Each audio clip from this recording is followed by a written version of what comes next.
1st of December 2024. This communication is on the very next day, the 1st of January 2025, where it says the dockets have been called and have been sent to Sibiya. Yes, we know the dockets only were sent to Sibiya in March this year.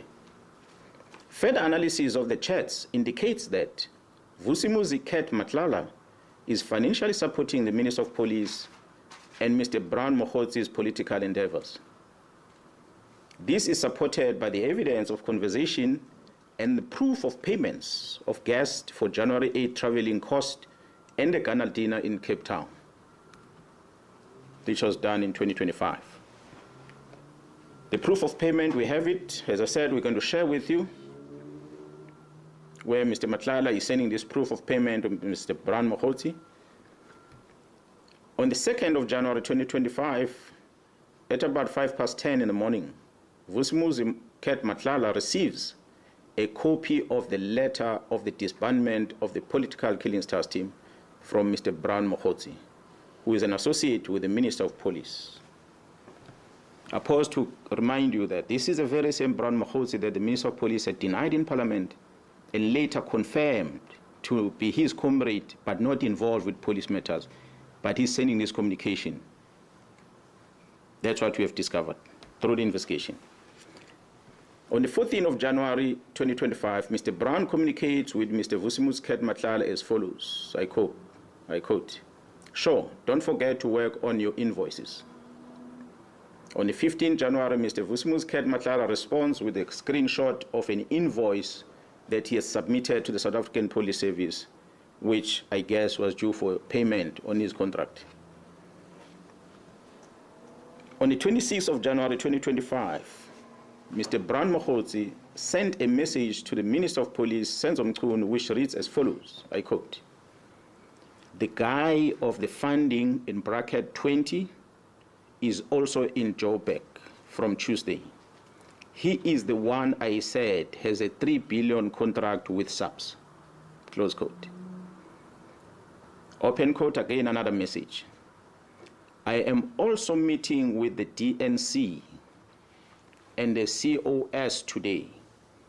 Now, in the abbreviation, the DNC in the South African Police Service is referred to as the Deputy National Commissioner, and the COS would be, in this regard, the Chief of Staff. He says, "I'm also meeting with the DNC and Chief of Staff today in Durban for finalization of Khumalo and General Mkhwanazi's matter." Close quote. Another message reads, "DNC is waiting for the Chief of Staff here. This is very significant." Close quote. This is extracted from the communication of the arrested person. So we ask ourselves a question: is there a theory of conspiracy targeting senior officers involving the Minister of Police in this country? On the 31st of December, we have seen Mr. Brown Mkhwanazi sending the following message to the Minister of Police, which reads, "Minister, I'm going to get the case number and the judgment for you. Now we got something proven by the court. This is a matter now which either Sibiya or the minister can charge Khumalo and apply Rule 9 of the disciplinary regulations of the South African Police Service. It took the Constitutional Court to release a man who was sentenced to life imprisonment through a forced Section 204 confession. Imagine, Comrade Senzo, after 30 years of democracy, having this kind of policing. The good thing now is that these are not allegations, but a court judgment." This is extracted from a conversation that Mr. Brown Mkhwanazi is sending to the Minister of Police. On the 13th of May this year, the contract of Vusimuzi Nhlanhla was cancelled by the National Commissioner of the South African Police Service. On the 14th of May this year, Vusimuzi Nhlanhla sent a message to Brown Mkhwanazi, which reads, I quote, "Morning. Just to let you know that my contract was cancelled yesterday, and I see you've been ignoring me. and promising me things that never happened. Luckily, of every conversation, just in case something like this might happen, I'm taking all this to media and some to court on Friday when I do the interdict. Close quote. On the 30th of May, 2025, the Investigative Directorate Against Corruption, which is referred to as IDEC, requests the exhibits from the cell phone of Vusimuzi Ket Nhlanhla from the political killings task team, and they download the content of the cell phone. IDEC is a unit that was established to deal with corruptions in the country. We don't know what is it that we're investigating for them to come and ask for these cell phone downloads. On the 25th of May, on the 30th of May, I beg your pardon. On the 25th of June this year, the project coordinator of the political killings task team is arrested by IDEC. A dramatic arrest. A dramatic arrest.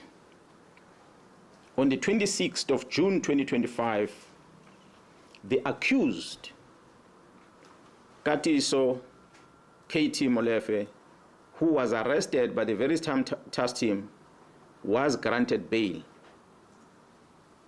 Guess that one went under the radar. The work of the organized crime in Gauteng, supported by the political killings task team, has indeed been compromised.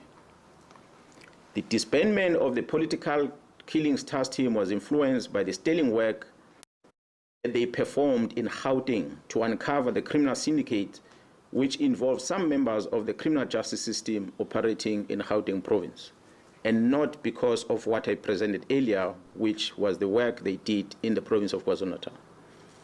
Their demise was as a result of them assisting Gauteng to uncover the criminal syndicate.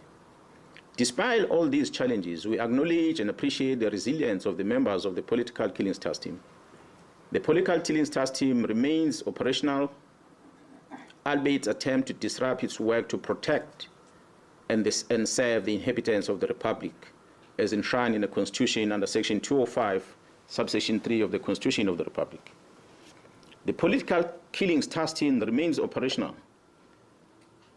Therefore, we have embarked on a process of registering a criminal investigation in order to deal with this infiltration and control of the criminal justice system by the organized crime.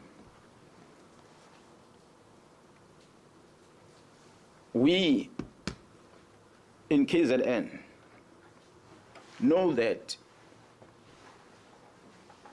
a member of crime intelligence or members of crime intelligence released classified documents and handed them over to a member of parliament. That includes vetting documents, as well as covert properties. We all know in the country that the Joint Standing Committee of Intelligence is the one that must supervise the operations of a secret fund account, not only for the South African Police Service, but all the intelligence agencies in the country. That the members of crime intelligence gave these documents to the member of parliament, and the member of parliament registered a criminal case in Gauteng where he was alleging that some of the officials within crime intelligence were issued fraudulent vetting clearance certificates.